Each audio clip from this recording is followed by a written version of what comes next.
नमस्कार। श्री नंदीश्वर विद्यालय द्वारा संचालित ई शिक्षण में आपका बहुत बहुत स्वागत है।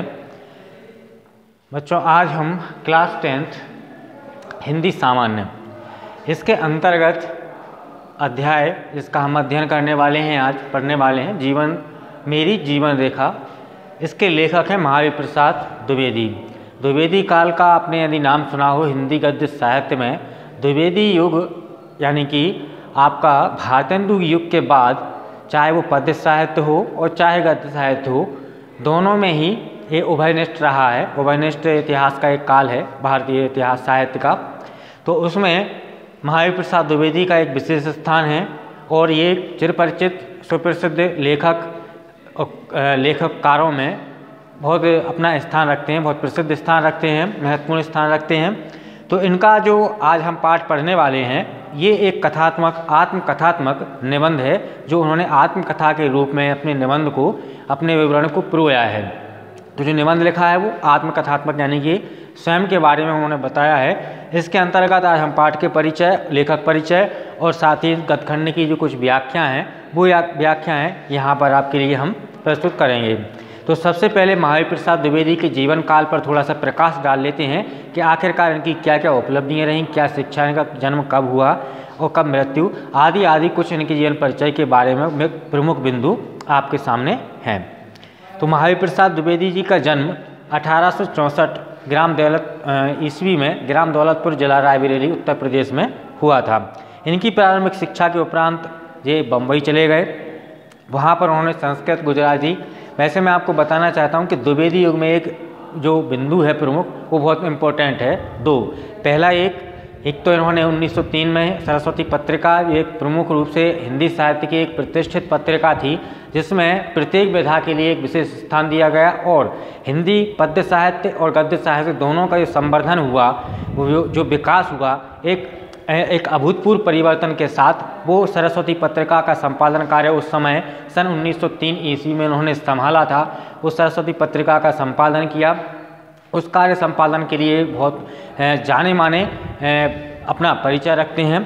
तो कहने का तात्पर्य यह हुआ। और दूसरी बात, द्विवेदी युग खड़ी बोली के प्रतिष्ठित होने का या उसके व्याकरण सम्मत होने का युग कहलाता है। तो जो पहले ही रचनाएं जो होती थी वो खड़ी बोली में ही इस तरह से रचनाएं होती थी। तो इसके बाद जब खड़ी बोली में जो साहित्य लिखा जाता था, वो साहित्य खड़ी बोली ना रहकर एक ऐसी भाषा बन गई जिसमें साहित्य व्यापक रूप से लिखा जाने लगा। तो द्विवेदी युग को हम हिंदी साहित्य में एक बड़ा जो टर्निंग पॉइंट जिसे कह सकते हैं, एक नया मोड़ जो था वो यहाँ से शुरू होता है द्विवेदी युग से। द्विवेदी युग जो था वो 1900 से लेकर लगभग 1920 तक आपका समय है, उसका काल है। तो हम आज आत्मकथात्मक निबंध में इस पाठ को पढ़ेंगे, मेरी जीवन रेखा, क्योंकि इनमें उन्होंने जीवन के अपने अनुभव शामिल किए हैं। हिंदी गद्य के विकास में आचार्य महावीर प्रसाद द्विवेदी, इनको पूरा नाम लेकर पुकारा जाता है, संबोधित किया जाता है। प्रसाद द्विवेदी का अत्यंत महत्वपूर्ण योगदान है। विनय विनोद इनके काव्य संग्रह है।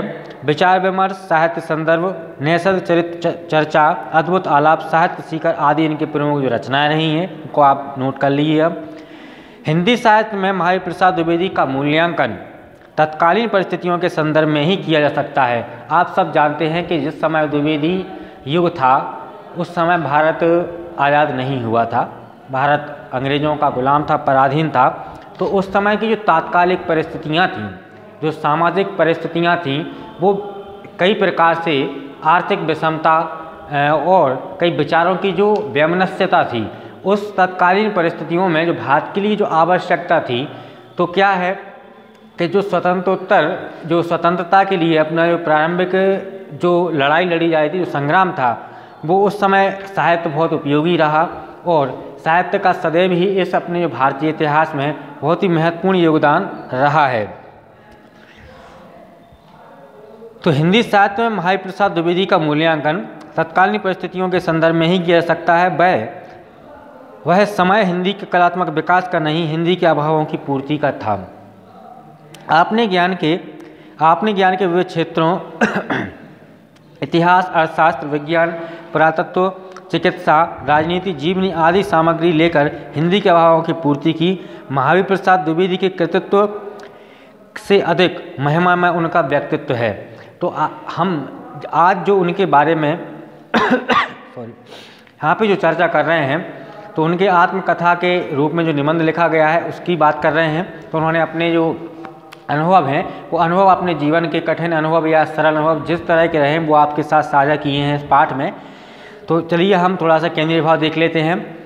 प्रस्तुत आत्मकथात्मक निबंध यानी कि मेरी जीवन रेखा। महावीर प्रसाद द्विवेदी ने अपने प्रारंभिक जीवन के संघर्षों को रेखांकित किया है। उन्होंने जीवन यात्रा में आई अनेक विषम परिस्थितियों को भोगा तथा दृढ़ संकल्प के साथ उनका सामना किया। जीवन में आगे बढ़ते रहने का लक्ष्य सदैव सामने रखा। पूरी ईमानदारी और निष्ठा यानी कि अपने आत्मविश्वास से, अपने विश्वास से अपने कर्तव्य का पालन करते हुए मनुष्य को आत्मतोष को होता ही है, साथ ही उसमें उत्साह और लगन का संचार भी होता है। तो आदि इस तरह की जो कुछ बात बताई हैं। आगे क्या कहा है कि मात्र व्यक्तिगत स्वास्थ्य से ऊपर उठकर अपने दायित्वों का पालन करना मनुष्य को उच्च सफलताओं से जोड़ता है। लेखक ने सरस्वती पत्रिका का संपादन सफलतापूर्वक करते हुए हिंदी साहित्य की महान सेवा की। तो हम जो हिंदी साहित्य के महान, जिसने बहुत ही कह सकते हैं कि इतने महान व्यक्तित्व के धनी थे ये, कि उन्होंने अपने जो अनुभव शामिल हमसे जो किए हैं, साझा हमसे जो किए हैं, बताए हैं, उन्होंने इसलिए पाठ का ये महत्व इतना इम्पोर्टेंट इसलिए है, इसका महत्व इसलिए है क्योंकि इस निबंध में उनके जो कड़े अनुभव रहे हैं, उनके जीवन में, उनके प्रगति के मार्ग में, वो उनके लिए क्या क्या जो विचारधाराएं जो थीं, वो विचारधाराएं उनकी कैसे कैसे बदलती गईं, या उन्होंने किस तरह की परिस्थितियों का, उस समय का परिस्थितियों का सामना किया है। तो इस तरह से उनके साहित्य लेखन में वो अनुभव हमें देखने को मिलता है। उन्होंने कहा है कि परिस्थितियों का जो भोगा गया इतिहास होता है वो हमारे भावी यानी कि अपने भावी जीवन में, भविष्य में कहीं ना कहीं हमारे लिए एक अच्छा अनुभव लेकर आता है, यदि वह आपके दृढ़ संकल्प के साथ अगर आपने उसका सामना किया है। और जो बात उन्होंने बताई है कि जीवन में हमें सदैव अपने लक्ष्य को लेकर ही आगे बढ़ना चाहिए। इससे हमारे लिए क्या होता है, मनुष्य को क्या होता है, आत्मसंतोष की प्राप्ति होती है, संतुष्टि होती है। यदि आप अकर्मण्यता का अगर आलम बनाए रहेंगे अपने मनोविकार में, अपना मनोविचार जो है ऐसे हम करते रहेंगे, तो हमारे लिए क्या है, हम हतोत्साहित हो जाएंगे, निराशावाद हमारे अंदर पनपेगा। इस तरह की कुछ बातें बताई हैं। तो वो कहते हैं यदि कि मनुष्य अपने कर्म पर दृढ़ निश्चय से आगे बढ़ता रहता है, अपने संकल्प को आगे बढ़ाता रहता है, तो उसके अंदर और कार्य करने के लिए उत्साह और लगन का संचार निरंतर होता चला जाता है। बस बात इतनी सी है कि वह अपने व्यक्तिगत स्वास्थ्य से ऊपर उठकर एक सामाजिक कल्याण के हेतु एक कार्य करे, जिससे उसके लिए सफलता मिलेगी। तो यहाँ पे कुछ जो उदाहरण निम्न दिए हैं, गद्यखंड जो हैं वो हम यहाँ पे पढ़ने वाले हैं। तो आइए शुरू करते हैं आज का जो पाठ है। देखिए वो क्या कहा है उन्होंने कि मैं क्या हूँ यह तो प्रत्यक्ष ही है, परंतु मैं क्या था इस विषय का ज्ञान मेरे मित्रों और कृपालु हितैषियों को बहुत ही कम होगा। शायद जाहिर सी बात है कि जो आज हम प्रत्यक्ष हैं, यानी कि हम जिसके लिए हम जान लिया है और जिसके अतीत को हम अच्छी तरह से जानते हैं, उससे परिचित हैं, तो वो हम जानते ही हैं कि वो क्या है क्या नहीं है।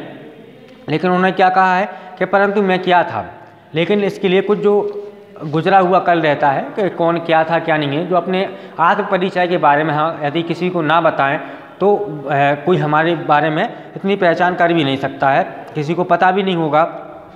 तो उनका कहना यही है कि मैं क्या हूँ आज सबके लिए भले ही पता हो, किसी भी तरह से कोई प्रतिष्ठित कोई महान व्यक्तित्व तो क्यों ना हो, उसके लिए हम किसी अच्छे कार्य से, महान कार्य से उसके लिए जानते ही हैं। लेकिन उसने अपने जीवन में, अपने आंतरिक जीवन में, अपने निजी जीवन में क्या सहन किया है, किन किन परिस्थितियों से लेकर, वो कहने की बात वही हो जाती है कि ताजमहल तो सबने देखा है, लेकिन ताजमहल के नीचे जो नींव की जो पत्थर है उसकी सुंदरता या जो भी है उसके महत्व के बारे में कभी किसी ने शायद ही चर्चा की होगी।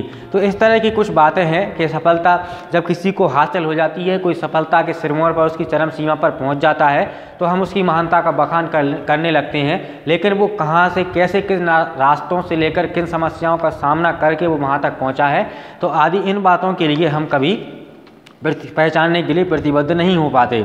तो ऐसा ही उन्होंने कहा है कि मैं क्या था इसका कम ही ज्ञान होगा, इसलिए मैं आपको आज बताता हूँ। उन्होंने मुझे अनेक पत्र लिखे हैं, अनेक उल्हाने दिए। वे चाहते हैं कि मैं अपनी जीवन कथा अपने ही मुँह से कह डालूँ, पर पूर्ण रूप से उनकी आज्ञा का पालन करने की शक्ति मुझ में नहीं है। अपनी कथा कहते हुए संकोच होता है, उसमें कुछ तत्व भी तो नहीं, उससे कोई कुछ सीख भी तो नहीं सकता। तथापि जिन सज्जनों ने मुझे अपना कृपा पात्र बना लिया है, उनकी आज्ञा का उल्लंघन भी धृष्टता होगी। अतएव मैं अपने जीवन से संबंध रखने वाली कुछ बातें सूत्र रूप में सुना देना चाहता हूँ। बड़े बड़े लोगों ने इस विषय में मेरे लिए मैदान पहले ही साफ कर रखा है। उनका कहने का मतलब ये है कि यदि मुझसे कोई पूछता है, मेरे जीवन के बारे में पूछता है, मेरे उपलब्धियों के बारे में पूछता है कि मैंने किस तरह से क्या हासिल किया, तो ऐसा जो परिचय है वो अगर मुझसे प्राप्त करना चाहते हैं तो मैं उनके लिए परिचय के बारे में, अपने आत्म परिचय के बारे में कुछ सूत्रों के माध्यम से, कुछ बातों के माध्यम से आपको बताना चाहता हूँ। जो हम पाठ पढ़ने वाले हैं, जो अभी वो बता रहे हैं, इसमें हमारे लिए जीवन के जो वास्तविक अनुभव है, जो धरातल की जो बातें हैं, जो अनुभव है, वो जीवन के सफलता के कुछ सूत्र हमें जानने को मिलेंगे। इसी लक्ष्य को लेकर आज का जो पाठ लिखा गया है। देखिए आगे शुरुआत करते हुए क्या कहा है कि मैं एक ऐसे देहाती का एकमात्र आत्मज हूँ जिसका मासिक वेतन 10 रुपये था। तो वैसे ही भी क्या है, सब जानते हैं कि प्राचीन काल में आदि रुपए का कुछ ज़्यादा इस तरह का महत्व नहीं था जो आज इतना हो गया है। और पहले जो आज भले ही देखने को हमें लगते हैं कि 10 रुपये हम सुन रहे हैं तो काफ़ी कम लगता है, लेकिन वास्तविकता यही है कि 10 रुपये वेतन था। और उनके जो पिता का बताया उन्होंने, अपने गांव के देहाती मदरसे में थोड़ी सी उर्दू, घर पर थोड़ी सी संस्कृत पढ़कर।